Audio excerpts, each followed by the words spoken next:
through Slack or email or chat?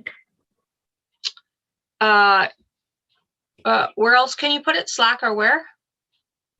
Okay, I will put it on Slack. Yeah, where else could you put it? In here, you said. I can in chat privately. Oh, Or in a chat. I see. Yeah, Slack is fine. Slack is fine. That's fine. So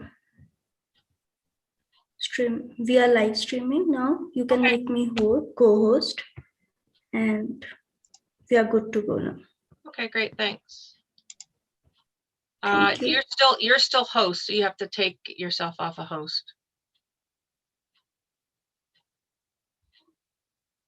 Nancy, you're still set up as host, so I can't do anything yet. Yeah, I was doing same.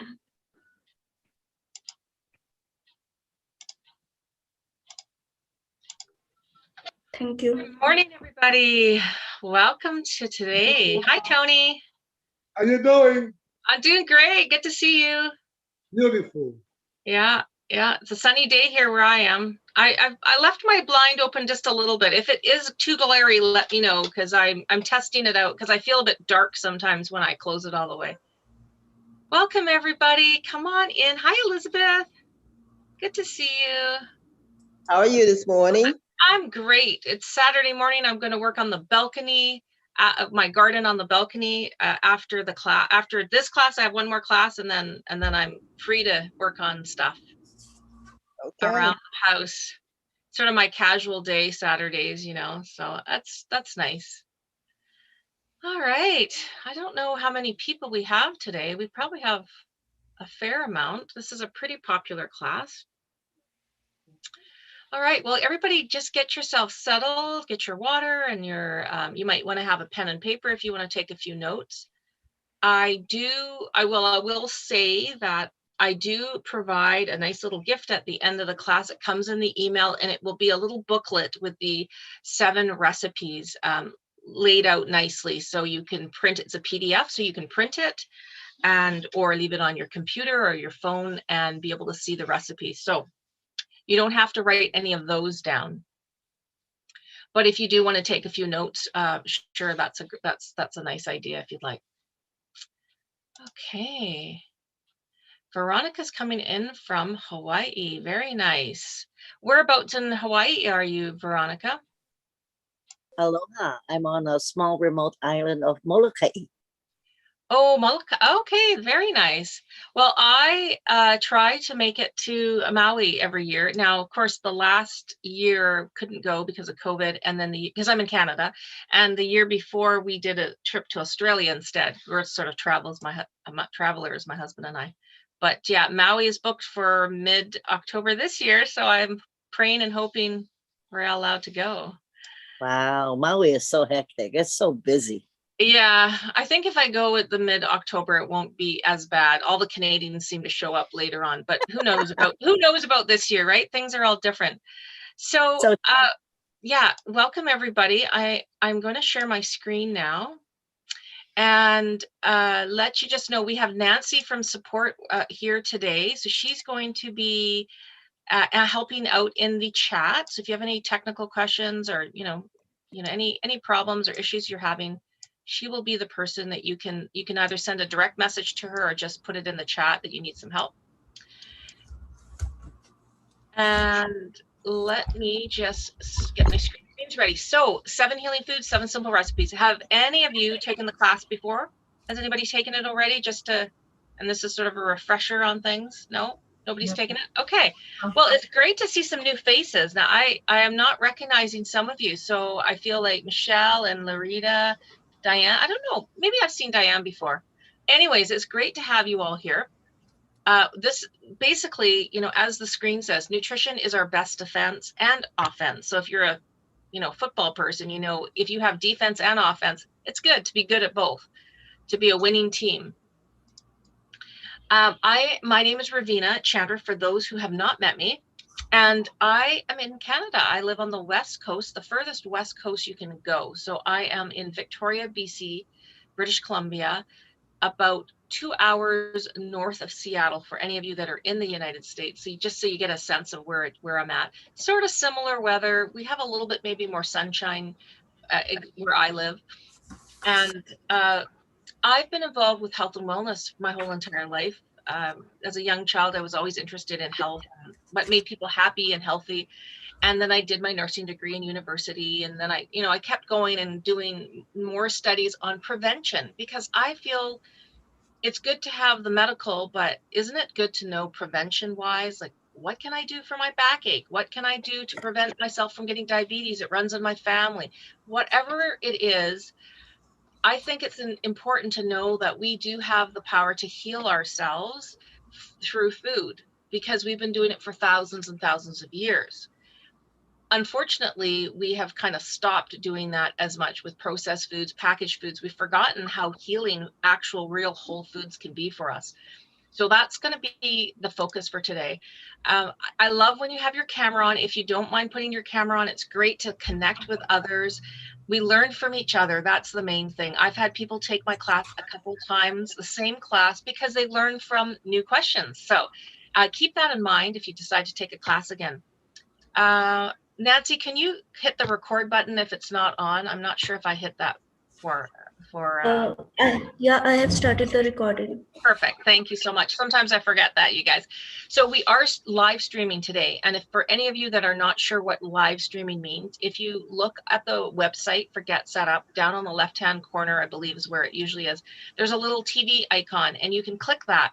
And what that allows you to do is to come live stream right into whatever class is going on at that hour. You get to see in and listen into the class. Now, you're not like us, like where we can interchange and chat in the chat and ask questions. You can ask questions, but it also just gives you a chance to check out a class. So Where is it? If you go to your main website of Forget Setup, there are little icons on my screen. It's on the left-hand side, and you just click onto the TV icon, and it will say live stream. And Nancy can help you with that if you're not sure. But anyways, welcome to anybody. Hello to anybody who's live streaming.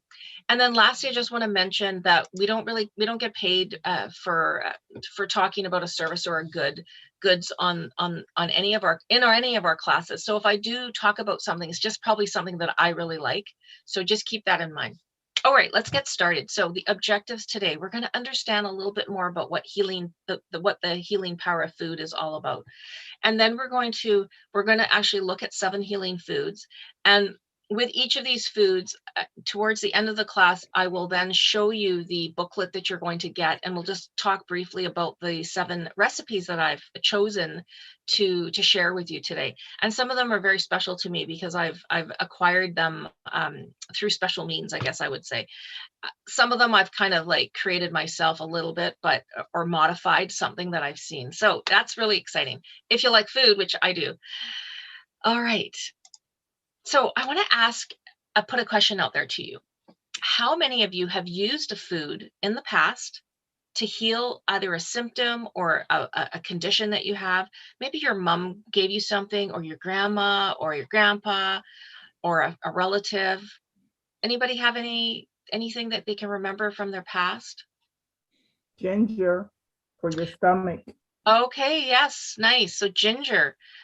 And that's a great one. That's been around for years and years and years. Like ginger has been used by many different cultures. Great, thanks, Larita. Anybody else?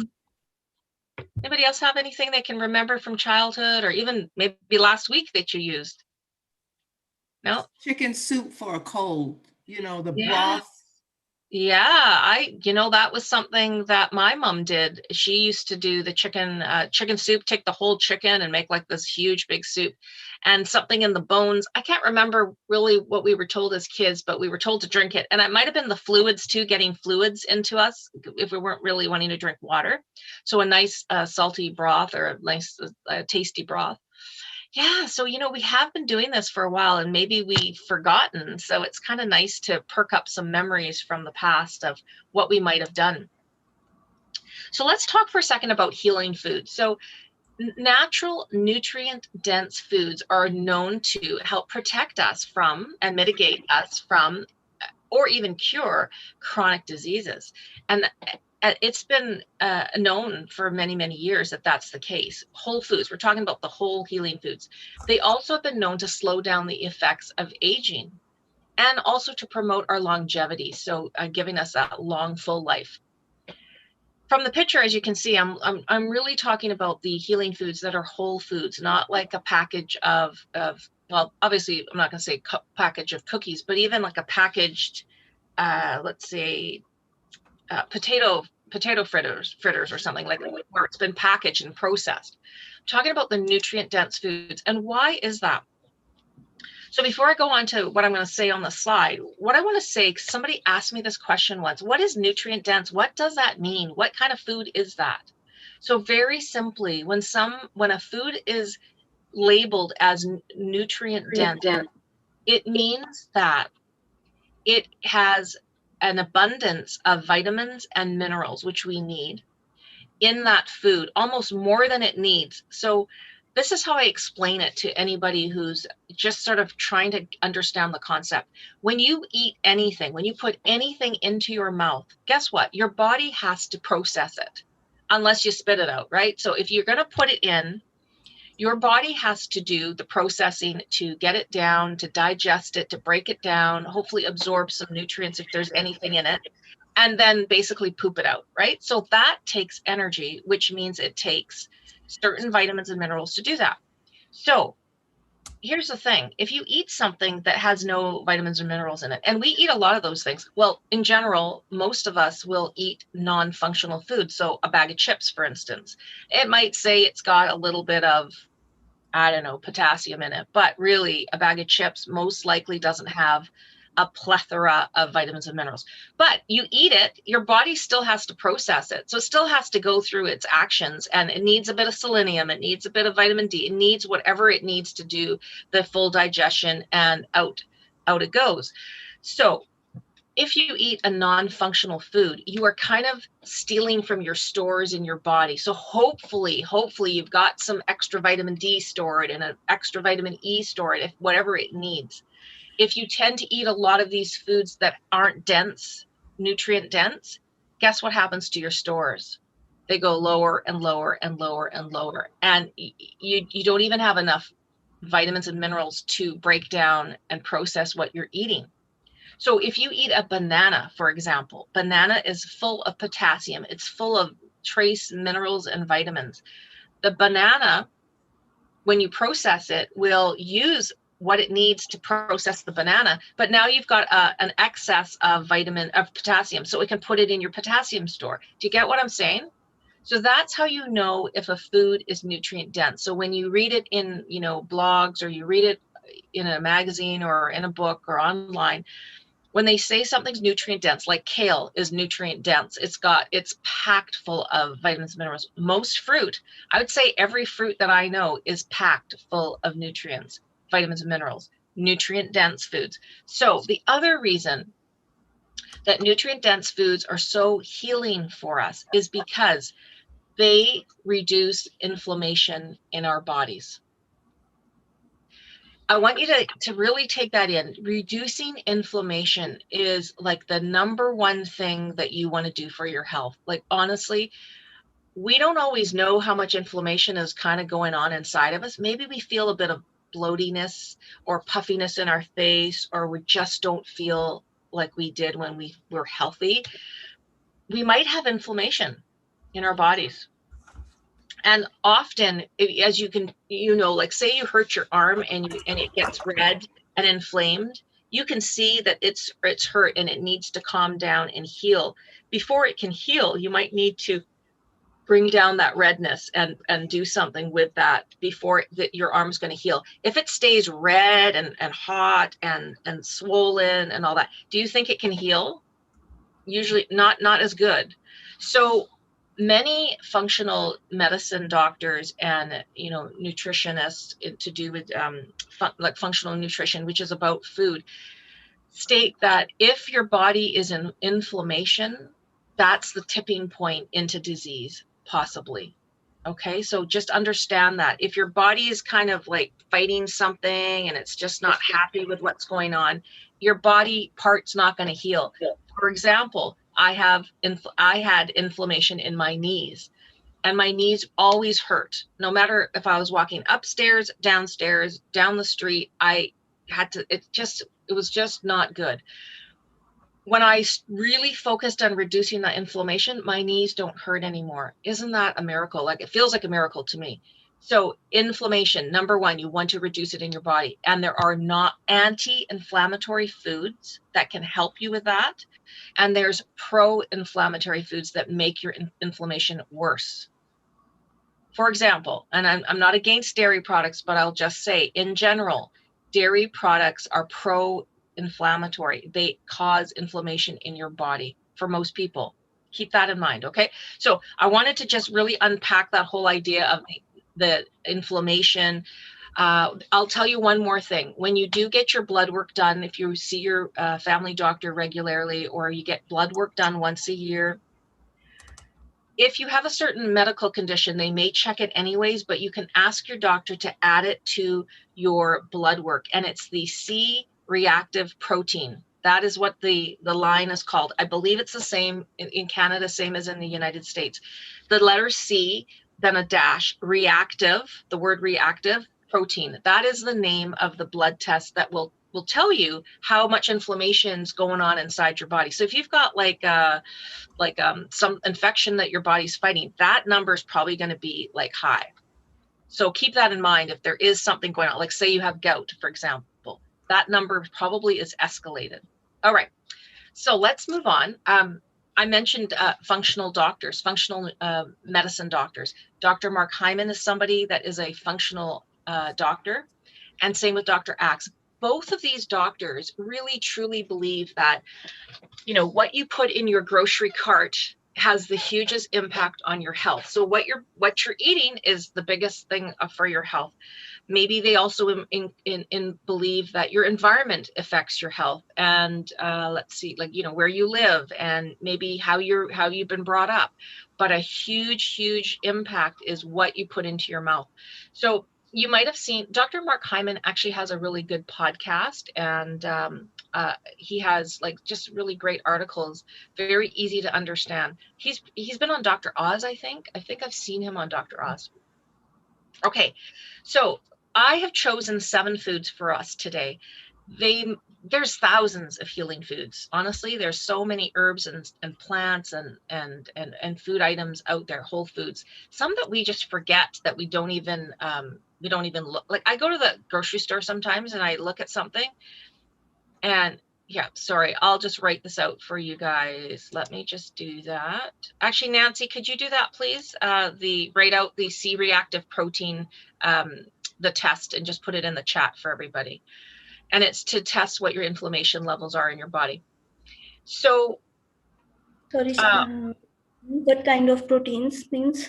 okay, forget it. I'll do it. I'll do it. You might not know what it is. Let me just do that for you guys right now.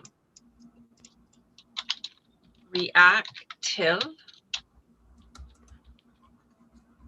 protein. Okay, that's what it's called. So that's what you're going to ask your doctor, C-reactive protein.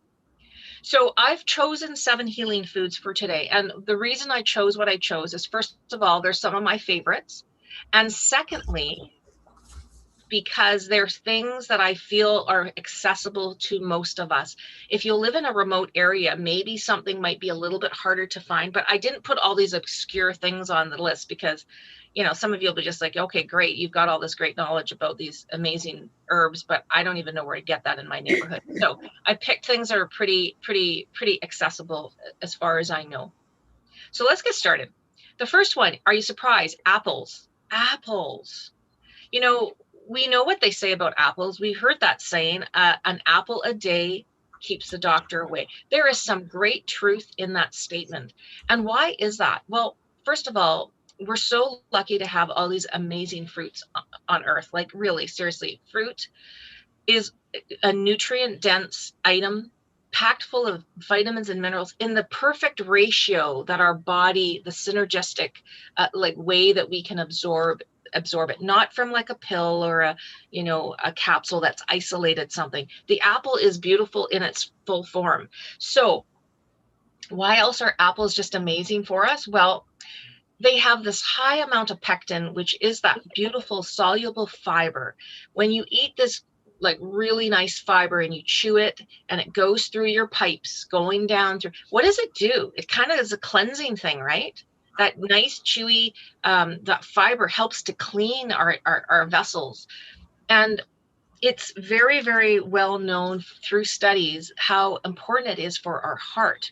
So I know of people just from my past health coaching and life coaching that I do, which is sort of my real job outside of doing this, that many people have just the fact of adding an apple to their diet every day, like an apple a day. They just do their apple, whether they have it in the morning or as a late night snack or however they do it. They have improved their health just by including an apple, not even cutting out maybe some of the bad habit things that they're eating, but just by adding in having an apple. Isn't that exciting? Because that's something fairly simple for us to find. How many of you can picture your grocery store? Isn't there at least 2 different types of apples available, like every time you go to the grocery store? I mean, there's so many apples. Now, I've had the question asked, like, well, what's the best apple? What's the best apple? Well, it's kind of like, what's the best cherry? You know, there's so many. What's the best blueberry? They're all pretty darn amazing. The difference, what's the difference mostly with apples? Does anybody know what the difference is with some apples, like with apples? Taste. Yes, the taste and maybe the sugar content. The good sugar, the fructose. I mean, it's a fruit sugar. It's the amount of sugar that's in it. So a green apple is more tart, right? So if you're going to have that apple versus the Honeycrisp apple, which is very packed full of beautiful sugars and it tastes really good, right? I actually like tart apples. So there's variety amongst the apples, and depending on where you live, like I live in Canada, we have certain apples that grow in our interior. Maybe where you live, there's a certain type of breed of like apple that they can grow. Not breed, I guess that's more with animals, but type of apple that grows in your neighborhood. Test it out. I know of an apple that I have tasted that almost tasted slightly citrus. Like it tasted like a little bit tangerine. And I thought, oh my gosh, this is so amazing. Like I was so excited. I think it was the What's the opal name of the apple? I think it was opal, OPAL. Loved the flavor. It had this different flavor. So I can't talk enough about apples, because once you embrace apples, it's just like, wow, how did I go without apples? Now, here's a little tip, a little tool for you. A hack, I could call it. If you're like my brother, who he hated just sitting there eating an apple. That wasn't his thing. But if his wife, now it's kind of funny because he's like 50. If his wife washes the apple, cuts it up, cores it, and puts it all sliced up nicely and just puts the bowl in front of him without saying a word, guess what? He'll eat it and he actually really enjoys it. So if you are kind of like that and you need that hack, well, go ahead and spend some time cutting up the apple, getting it all sliced up, get it all special next to your computer. Or if you're watching TV, I'd rather you snack on an apple than, chips, which was my go-to before. So make it easy for you to eat that apple. And here's another thing. If, say, somebody's older, my father didn't eat apples because it got stuck in his teeth, the skin. Yes, there's some great fiber and good stuff in the skin, but if that's going to stop you from eating the apple, then peel your apple, cut it up so it's easy for that person who might have dental issues or just doesn't like their teeth hurt when the skin gets stuck in their teeth and they can't get it out. Okay, so make it easy for yourself. All right, let's move on to the next one. What's the sweetest apple? Well, I I think don't like apples that much. I think the honey crisp apple is a sweet one. Braeburn, we have an apple in Canada called Braeburn. I don't know if you guys have that. Fuji is quite sweet as well, and the Gala apple is also sweet. Those are all pretty sweet apples. The ones that aren't as sweet, it would be the maybe the Macintosh. The green apples definitely are less. Like the Granny Smith apples, they're supposed to be that little bit of tartness. So I'll give you one more tip about apples when we talk about the recipes. But other than that, we'll move on to the next. Oh, are there things you can dip it into too? Well, sure. I mean, as a nutritionist, Claire, I think eating an apple on its own is just probably the very best way to do it. But if you are having troubles and you don't love apples, one of the things I know people do, they take a bit of nut butter. So I'm not a huge fan of peanut butter, but like almond butter or peanut butter, if you like peanut butter, just a little bit of protein if you feel like the apple has too much sugar for you, and you can just dip your apple in the nut butter. That would be my go-to with the apple. Okay, thank you. You're welcome. So the next one, was it Larita? I think you were the one that mentioned the ginger, I believe. So ginger, oh my gosh, ginger is like, out of the 7 foods I'm giving you, this is like my number 2 one. So I will have one that that trumps the ginger, but ginger is so powerful. We've had ginger around for years and years and thousands of years. The compound in ginger is called gingerols. Kind of easy to remember because it sounds like the word ginger. What ginger does, or gingerol does, is when you ingest it, it goes right down into your digestive tract, and it goes right in and puts itself in the receptors in the digestive system. It blocks those receptors or takes over those receptors, so that the nausea feeling that comes upon sometimes people can't get into those receptors. So it actually stops the nausea or reduces your nausea. Why would you be nauseous? Maybe you're going on a long bus ride. Maybe you're going on a boat, or maybe you're taking a flight and you just know you feel queasy when you go doing that. Even in a car, maybe you know you're going to be driving through like sort of windy roads. Whatever it is that's causing your nausea, or you think you're going to feel nauseous, is using ginger. Amazing. The other thing ginger is good for is our digestion. It just helps to improve our digestion. So if you have any kind of digestive issues, contemplate thinking about adding ginger. Okay. I will say this, ginger is quite a strong flavor. When I was a child, I hated it because one day my mom had made a stir fry and I bit into a big chunk of ginger and it burned my mouth. And from that day on, I was just like, I don't like ginger. I don't like ginger. So for many years, I was not a fan. Now in my adult years, I'm kind of like, I see how powerful it is and I can handle it in small quantities. So I take a tiny little bit of ginger, chop it really, really, really fine, and put it in a big stir fry. Or I put it in my soup. If you have acid reflux, it's not good. Well, for some people, certain stronger items could be a trigger for your acid reflux. Absolutely. Maybe I should do a class on acid reflux because there are lots of things we can do to sort of help ourselves to improve on that. Oh yeah, that would be. Yeah, so that's a good, I mean, I'll write that down because that's something, because a lot of people do suffer from it. And there's so many things you can do for acid reflux. For example, I'll just say this for anybody who does suffer. If you're going to eat fruit, any kind of fruit, try to eat it on its own. Eat it first thing in the morning, or eat it after like 3 hours after you've eaten anything else. Why is that? Because fruit digests really, really quickly. So if you've just had a huge meal, or maybe you've just had your dinner, or you've just had your dinner, the meat or the vegetables, everything's sitting in your stomach, is trying to digest. And then you go, oh, I feel like some blueberries, and you eat a handful of blueberries as your dessert. You think you're doing good. Those blueberries digest so quickly and this food is stuck there. So where do the blueberries end up? On the top. And then they start to ferment, and then they start to bubble. And guess what? That can cause the acid reflux. So there's one tip. If you do suffer from it, keep your fruits separate. Can you can you take it with your calcium supplement? I take calcium citrate for osteoporosis. Can you take like a half an apple with it? Yeah, I think that would be fine if you're just won't taking interfere with the calcium absorption. Yeah, you can absolutely do that. Okay. Yeah, you just fine. What I just say is suggest is don't eat fruit after your stomach is full. Right. Because your stomach is it takes different amount of time to digest like meat or bigger, more complex things like vegetables. All right. The other tip I want to give you is about ginger. If you're not familiar with it, it is a root and it will go bad eventually. You can leave it, in your little basket with your onions and garlic if that's how you do it.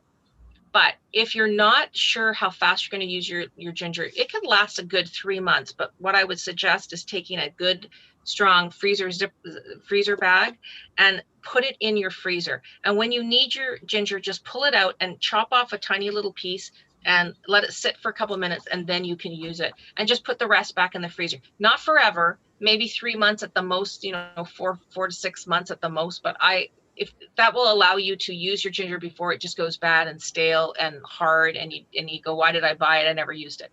So that's just a little hack for you. So let's move on to the third one. So the third one is garlic, and I'm hoping that everybody enjoys garlic. I love the smell of garlic, just gets me so happy. Whenever I go for a walk and we go past like a restaurant and you can smell that they're cooking with garlic, oh, I just love it. Garlic is another strong, beautiful, maybe not as strong tasting as ginger, but garlic has a compound in it called allicin. And that compound is what is the anti-microbial, antiviral, anti-inflammatory. It's like a beautiful, it's so healthy for you, to help you if you have an infection or a cold or anything like that. So some people were given garlic, maybe in the soup, maybe with the chicken soup, to help if they had a cold or an infection. Garlic is very, very, very good for that. So if you're feeling like maybe things aren't quite right, and maybe there's a bit of bacteria or there's something going on, or you're traveling and you're in a country where maybe you think your body's not going to accept the bacteria of the area where you are, garlic is really, really fantastic for keeping your system in good shape. So it's linked to good cardiovascular health. It's been known to help with treatment in cancer and some cancer prevention. Now, these are just studies that I've looked at. Now, how the efficacy of it, we call that word in medical terms, efficacy, how efficient it is, how effective it is. I didn't put those kinds of that information online here, but really, it's been known to control hypertension, and hypertension, as we know, is another name for high blood pressure. So treating colds and infections, which I talked about, and even some studies have talked about how it can help with some of the neurodegenerative diseases that we have that we can get in our bodies, like MS would be neurodegenerative disease. So it's good. Garlic's fantastic, and there's so many ways to use it in our food. I have kind of a fun recipe that I'm giving to you to do with garlic. The fourth food that I have put on the list, so here we are with a second fruit. So that just goes to show you how nutrient dense our fruit is. Blueberries are amazing because blueberries are like the powerhouse of antioxidants. And why do we want antioxidants? Because we want to get rid of that oxidation inside our bodies, which can come from having bad oils, like oils that are heated up too high and cause a problem. So they have that gorgeous deep blue color. What blueberries do is go in and grab all those free radicals, all the stuff that we don't want in our blood. It cleans it out. So it helps to clean our blood and protect us from various different diseases, including cancer. So there are studies showing that blueberries is a preventative thing for cancer. So blueberries, one of my mentors, who is a guy who studies the brain, all about the brain, he calls blueberries brain berries. That's his nickname for it, brain berries. So I kind of like that. So they also have been known to lower our blood pressure. So if you do have a little bit of a thing with your blood pressure, having a handful of blueberries is not a bad idea. The recipe I have for the blueberries is a special recipe that you can use when you're eating dinner, because most of us just usually eat blueberries raw, but this recipe is quite fun. So we'll stay tuned for that. The fifth food that I have on the list is salmon. Now, I know this might be a bit controversial for some of you because maybe you just don't like fish. Maybe you don't. I'm going to guess that if you don't like fish, you've probably had a few bad experiences with fish. Either the fish was old and it was quite smelly and it really smelled like fish, or it was overcooked. So the reason why salmon is such a healing food is because it's packed full of omega-3 fatty acids. And I talk about omega-3 fatty acids in almost every single one of my health classes. I think the only class I don't talk about it is in my morning routines course. So it seems to come up. It's good for brain health. It's good for eye health. It's good for so many things. We need omega-3 fatty acids, and we need to get it from our food, because guess what? We don't manufacture it inside of us. Some things we do. Something you're familiar with, when you get a lot of sunshine, you can actually make vitamin D. We cannot make omega-3. So an omega-3 is like the number, like way up there on the list of things that brings inflammation down naturally in your body. So salmon, I have a really nice fun recipe for salmon for some of you beginners that maybe don't eat fish a lot or cook fish at home a lot. This recipe, I would even say your grandkids might like it, because it's just so flavorful the way I put this recipe together. So we're going to come to the recipe in just a bit. If you overcook it, what can you do? Is there any way of remedying it? No, you've overcooked it.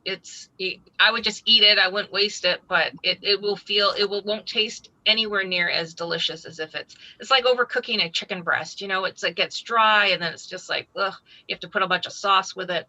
So unfortunately, if you overcooked it, you just learn your lesson for the next time when you use that same pan and the heat of your stove, because everybody's stove is different, right? Right. Okay. Salmon, again, is packed full of protein, really amazing protein, vitamin B12, B6, the vitamin D, and selenium. And those are all really amazing things. So people ask, well, how often should I have fish? Well, we in my household, with my husband and I, we try to eat fish, some kind of fish, once a week. And we also up our omega-3 fatty acid through vegetarian ways as well. So the seeds, like flax seeds, chia seeds, hemp seeds, that's another source of omega-3s. The sixth food that I have is avocado. Okay, sorry, Gladys has a question. Are all salmon the same? It doesn't really matter if it's Pacific or Atlantic. I mean, I'm on the Pacific coast, so I mean, I'm more like biased to maybe Pacific coast salmon. However, it is the wild caught salmon that you want to prefer. Okay. The farm salmon. One of the issues with farm salmon is, unfortunately, they're fed differently. They're given food that's not like natural for the salmon. Diseases sometimes run through like where it's farm based, and so then they have to give them other things to like help with whatever diseases they have. It's just not natural. It's like, would you rather eat eggs from a beautiful hen from your neighbor's backyard who's out there eating the greens and eating what it likes to eat, or is it this poor hen stuck in a little cage where it's not even allowed to move its legs? Like, you know what I mean? It's kind of the same thing when it comes to salmon, wild caught versus caged, or not caged, but on farmed. So one of the good news things is that tinned salmon is totally fine. I always buy my wild caught sockeye salmon in tins, and for the most part, the salmon that are in tins is the wild caught, not the farmed salmon. The farm salmon, they farm it and then they sell it as pieces. So keep that in mind when you're considering the salmon. Okay, let's move on to avocados. So avocados is actually a fruit. Isn't that interesting? Fruit. Well, it's probably one of the very few fruits that is more savory, because it's got those beautiful monounsaturated fats. We need those fats because that gives us our good cholesterol. So important. Avocados, again, remember we talked in the beginning about inflammation and how not good inflammation is in our body. Avocados actually helps to reduce inflammation in our bodies. So think about that. So if you live in Florida, oh my goodness, you guys get these amazing big, the avocados are like this size. They're more round, and they've got the smooth skin, and they're quite light green. Those are gorgeous, huge, big avocados. Now there's two of us. So if I were to cut into that avocado, that'd be a lot of avocado, maybe too much to eat in one sitting. Here in North America, on my side where I live, is like the picture. It's more of the oval avocado, and it's got the rougher skin, and it's quite dark. And those are the Haas avocados, Haas. Now, one learner told me about an avocado called the Reed avocado. I have never tasted it. He said it's the best tasting one, Reed. I'm going to try and see and look it up and see if we actually get it in where I live. But, you know, there's about 15 plus different types of avocados, just so you're aware. It is packed full of fiber, lovely, juicy fiber that your body loves and can help to clean again, like the apple. It sort of helps to clean what's going on inside. So, you know, if you've been eating a lot of gluten and things like that, that's sticky and it's just sitting in your system, the fiber in the avocado helps to cleanse the inside of your body.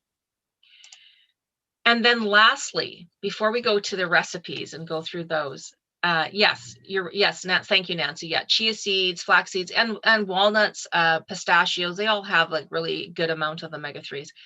Turmeric is the final one. And I put turmeric as number one in terms of the ability to heal our bodies. Turmeric for me is number one. Now, if you see the picture, it's beautiful, gorgeous, deep orange color. I've had people ask me, should I buy it as a powder or should I buy it as the root? So if you see in the picture, the root is shown there. It almost kind of looks like ginger, but it's a little bit skinnier. And if you see where it's cut, it's like that bright orange. Now, I don't necessarily recommend buying it as a root. It's very hard to use as a root, and it stains your hands and your counter, and it's hard to get turmeric color out. So buying it as a powder is totally fine. I mean, look for a good brand, good healthy brand. Make sure you read the ingredients and make sure it's just turmeric. And it is a lovely way of just putting like a quarter teaspoon in your smoothie, or add a quarter teaspoon to your or a full teaspoon to your soup. It will darken the soup. But what is the number one thing that turmeric heals you? It reduces your inflammation in your body. Number one way, other than like with a medication, to reduce your inflammation. Now, curcumin is the name of its compound. Now, not to mistaken that with cumin. Cumin's just a different spice. Curcumin, so if you're looking for supplements for turmeric, it will say curcumin supplements, possibly. Do I agree with supplements? Well, here's my take on supplements. I am a believer of supplements if it's taken therapeutically. What does that mean? If something is taken therapeutically, it means for a period of time. You know, I have bad inflammation in my knees because I was doing a lot of hills when I was traveling last month. So I'm going to take turmeric pills for 2 months to help bring down specifically the inflammation in my knees. So that's an example of, you go to the doctor or your herbalist and say, I'm really having trouble sleeping. Okay, try this. It doesn't mean just because somebody told you to take this supplement that you take it forever, right? Our bodies change, our life changes, our circumstances change. So keep that in mind with supplements. And if you're going to take such a potent amount of anything that I talk about, anything, even if it's natural, please talk to your doctor and let them know what you're doing. They might say, oh, no, you can't take turmeric because it affects your cholesterol pills. Whatever it is, there might be some kind of conflict. So please make sure you tell somebody before you just go out and buy a bunch of supplements. But a couple learners, more than one learner has told me that the turmeric in supplement pill has helped them tremendously with inflammation or swelling, you know, like that feeling of, you know, whatever's going on for them. And usually it's arthritic pain, right? The inflammation and pain in their extremities. Usually it's the knees, sometimes the hips, you know, just that achy feeling. And not only that, they have done study after study after study. This is like a powerful food. Very, very, very powerful. So you'll get to see a really fun recipe for this one, because this is a recipe actually from my mom that I'm sharing with all of you. So that's the presentation part. So what I want to do now is just ask if there's any questions while I switch over to the other screen.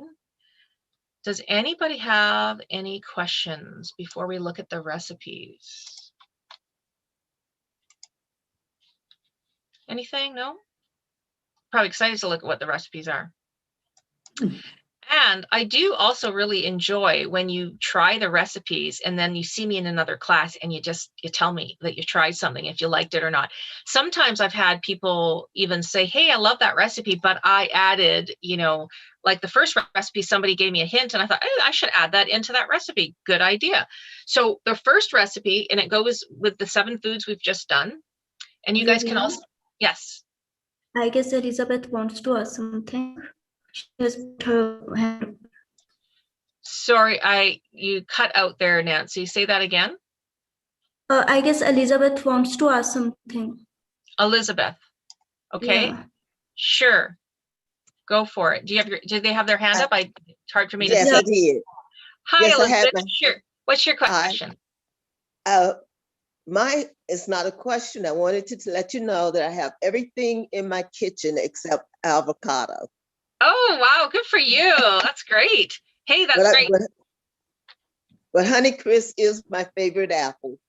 Oh my gosh. I mean, they are so expensive at my grocery store. I mean, not even Whole Foods. Like I go to any of my grocery stores, the Honeycrisp apple is like almost twice the price of these other apples where I live in Canada. But oh my gosh, I love them so much. They're just such a beautiful, isn't it like eating? It's like a treat to me. It's like a dessert. It is. So it is a treat. Yeah. So, you know what, well, let's treat ourselves, right? Like I used to, way back when I used to go to eggs, and if the eggs were like $1 more, like the better eggs, from the proper farm and they've been free range and all that, and it was like $1.50 more. And I'm thinking, I'm buying a dozen eggs for the week. Can I afford an extra $1.50 and just maybe not buy a coffee next week? So you know what I mean? You got to like weigh it, right? Like if I spend $8 on apples instead of $5, I'm not breaking the bank for me. It might for somebody, that extra $3 might not be easy that week, that month. But anyways, we want to sort of like judge that, because we'll drop, what do? We drop $100 to stay a night in a hotel, and that's pretty reasonably priced. Mm-hmm.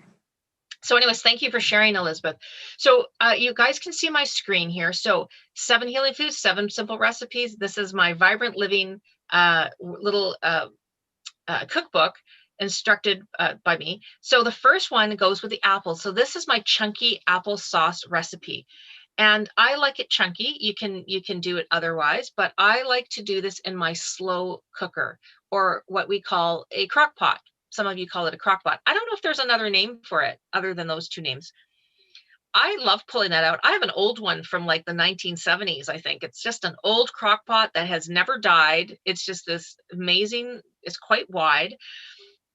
I love making applesauce, and I love the smell of applesauce in my home. I adore cinnamon, so I put quite a bit of cinnamon in mine. Now, if you take my natural remedies class, you will learn in that class that cinnamon actually helps with blood sugar. If you've got high blood sugar, or you've been eating a lot of sugary things, cinnamon actually helps to reduce it. So I put tons of cinnamon. You play it by ear what you like. Now, a learner told me about putting a pinch of nutmeg or an allspice in it, so I added it to the recipe. So there you go. The one tip I'll give you with your applesauce is, remember, we have lots of different varieties of apples. So if you want to like use up some old apples in your fridge, great, but throw in a couple other varieties of apples to give your applesauce this beautiful, more rounded flavor. It's sort of like if you were making an apple pie, maybe you mix a couple types of apples together. So that's the recipe for the apples. And just a quick note, I don't think I say it in the recipe. You can freeze applesauce. So again, if you have a troubles maybe eating an apple in the morning, the apple a day keeps the doctor away scenario, but you make a beautiful applesauce and you put it in like little those little Ziploc or freezer containers, or you take it over to your mom's or your dad's or somebody that you're looking after, or just somebody who's on their own and they're not going to do this, they can pull one little container out at a time and enjoy a couple spoons of applesauce. Maybe they have trouble swallowing, right? That can be, or they don't have the great teeth to be chomping on an apple. Make them some chunky applesauce. That would be amazing. The only other thing I want to tell you about the apples, about this recipe, is please try this once. Just try it once and tell me how it is. Don't add sugar. No refined sugar, none, 0. You don't even have to go, oh, do I add a little bit? Do I add a little bit more? Oh, you taste it. Is it tart? Oh, I got to add more. Do we do that sometimes? And before you know it, we've added a whole cup of sugar to our beautiful applesauce. Give it a chance to release its beautiful sugars from itself. So that's why we do it slowly, not on the stove, like really fast and, you know, irritated, like we want to get it like cooked down. Let it like we, you know, food if you cook with love, right, your food will taste like that. So let your applesauce just naturally release its beautiful sugars, and you will find that you kind of don't need to add any extra sugar. Carol, do you have a question? Do you ever leave the peelings on your apples when you cook them? For my applesauce, do not. But I would recommend that if you do like that, you could leave big chunks of the skins in there to help get some absorb and get some of the nutrients out of it. You could do that. The other thing that you could do is I've heard somebody doing this. They peel their apples, so they do the applesauce just like I've done, but they take all the outsides of the apple, they're organic apples, hopefully, and they put it with a little bit of water in a blender and blend up the skins so it's smooth, and then they add that back into their applesauce. So you could do that. You're right. There's a lot of nutrients in the skins. Mm-hmm. Okay. Yeah. Thank you for that. All right, we want to make sure we get through all the recipes. So the recipe for ginger, because ginger I know is strong, and some people just like, oh, and I'm not a big fan of the ginger, the candied ginger, because they're just adding refined sugar to it. I mean, if that's the only way you're going to get ginger and you've got a long trip ahead and you just need to settle your stomach, okay. Or you're writing a big exam and you just want to settle your stomach, fine. But you're putting added sugar in, like the processed sugar, is not that just increases your inflammation. Honestly, sugar affects your inflammation. So a tiny little slice of ginger with a little bit of lemon, a little bit of honey makes a beautiful, gorgeous tea. And it's fresh. It's like a fresh ginger tea. So if you've eaten a little bit heavy at dinner time, have a ginger tea. It'll really help to settle your stomach. So I give all the examples of things, and it's all in the recipe here. The next one is with garlic. I do a creamy garlic mashed potatoes. Yummy. If you like potatoes. The only place I've ever had really good or had garlic mashed potatoes other than in my home, now that I've got a recipe, is when I'm at a steakhouse, like at the Keg. We have the Keg restaurant here. Why is it that we always have to have this beautiful creamy mashed potatoes when we're out at a big steakhouse spending $100? Like, why? We can make it at home. So this recipe actually shows you what I like to use, and it also shows you how to roast garlic properly. Some of us don't even think to roast garlic. It is amazing. You cut the top off, you drizzle some olive oil on it. Garlic. The flavor is amazing. The flavor is amazing. The roast garlic.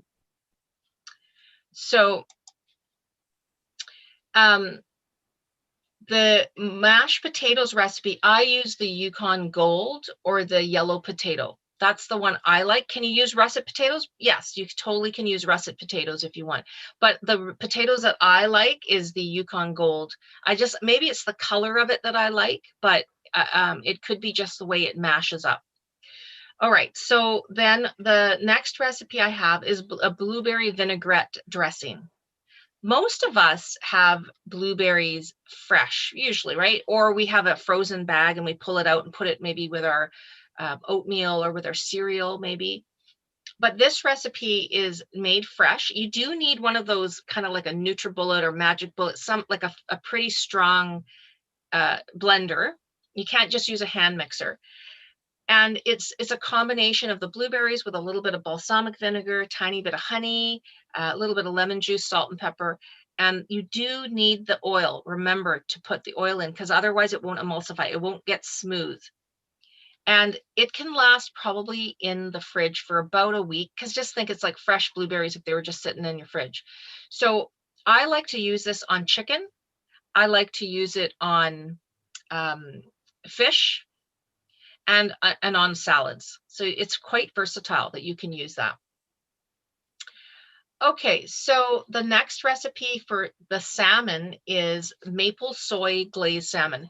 This is quite a friendly recipe, let me say. So somebody who doesn't really love fish, they will like this because it just has such flavor, and you're having a little bit of maple syrup, a little bit of orange juice. It's just a really nice way to make this gorgeous marinade for the salmon. I do talk about how to cook the salmon. Like this would be kind of the timing for it, a piece of salmon, and about not overcooking it. So there's ways to look at your salmon, use your fork to flake it to see if it's cooked. Okay, so this sort of gives these are sort of good things for little tips for the beginner who's maybe not a big fish lover or doesn't cook fish at home. I used to always just get fish when I went to a restaurant because I wasn't really good. I wasn't very confident cooking fish. But the more you do it, the more you get used to it. It's just like learning chicken. You don't necessarily have to keep poking it. You know now that those chicken thighs will cook in that amount of time in your oven. So it's the same thing with fish. You get better at it.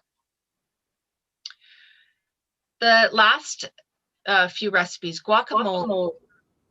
This recipe is a recipe that I learned this recipe from a lady in Mexico when I was on a holiday, and this lady was the one that did most of the cooking. And so I watched her actually making it, and my Spanish wasn't great, but I had my friend translate, and so this is how she made the guacamole. So it's got some extra things in it, like the Roma tomatoes are chopped in there. There's some the red purple onion is in there.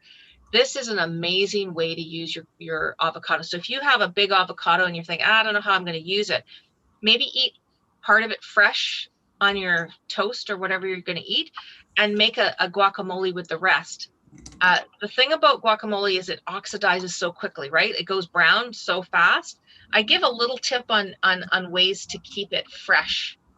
I learned this tip. So if you made guacamole, you can do this where you have it patted down in the container, and you put a little inch of water on top. It won't go into the thing, and it will keep it from oxidizing.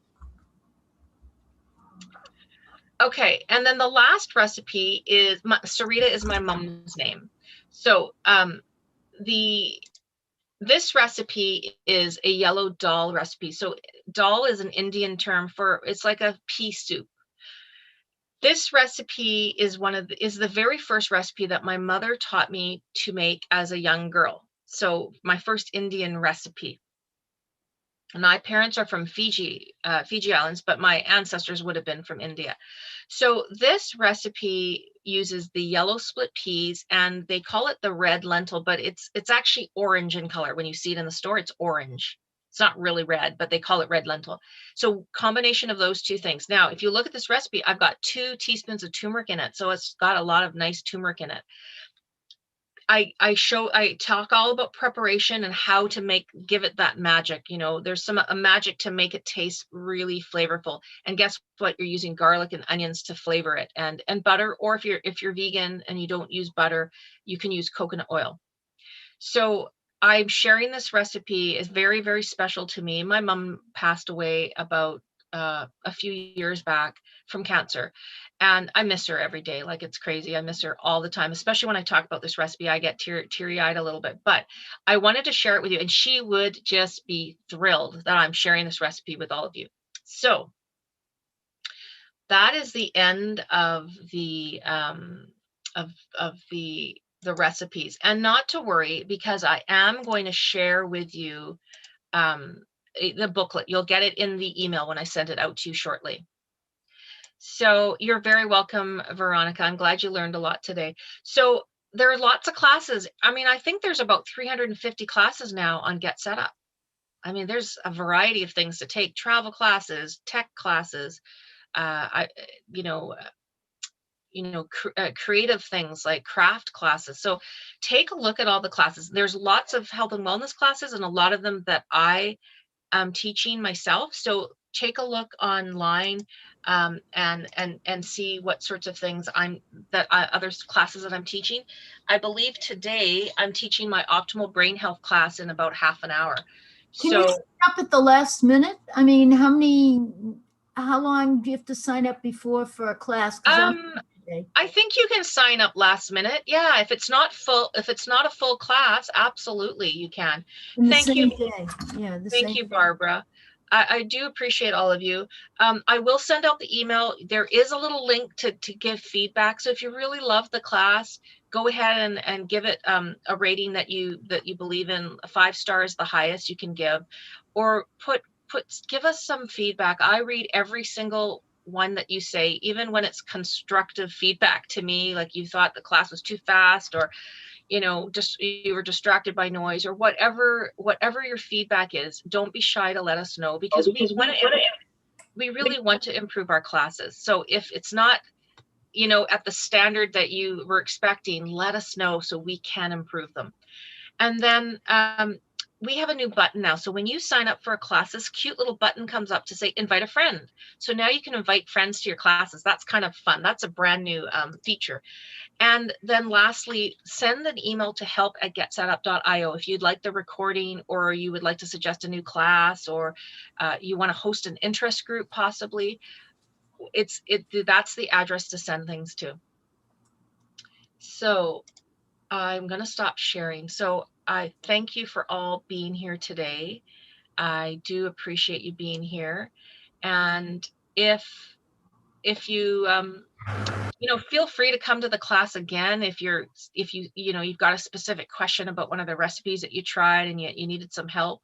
That's probably the only way to kind of get a hold of me. Or actually, I think you can send an email to help@getsetup.io and say, I need help from Ravina. Her recipe was confusing or something. So just let me know, and happy cooking. And I hope you all have a really lovely weekend.